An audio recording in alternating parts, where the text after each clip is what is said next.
ஓம் நம சிவாயம். சோறு கண்ட இடம் சொர்க்கம்னு ஒரு பழமொழி இருக்கும். ஐப்பசி மாதம் பௌர்ணமி நாளில் அனைத்து சிவபெருமான் திருக்கோயில்களிலும் எல்லா வருடமும் ஐப்பசி அன்னாபிஷேகம் விசேஷமாக கொண்டாடப்பட்டு வருகிறது பக்தர்களால். உலக உயிர்களுக்கெல்லாம் உணவளிப்பவர் சிவபெருமான். அவருக்கு நன்றி தெரிவிக்கும் வகையில் ஐப்பசி அன்னாபிஷேகம் நடைபெற்று வருகிறது.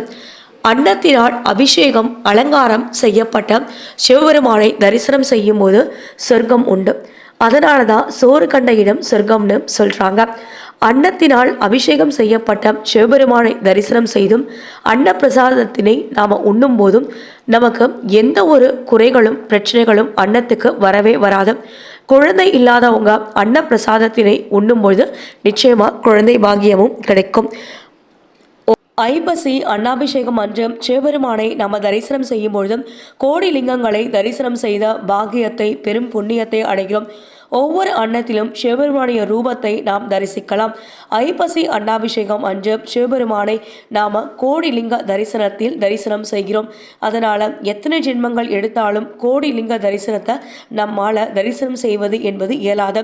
ஆனால் ஐப்பசி அன்னாபிஷேகம் அன்று சிவபெருமானை தரிசனம் செய்தால் கோடி லிங்கத்தை தரிசனம் செய்த பெரும் பாக்கியத்தை அடைகிறோம்.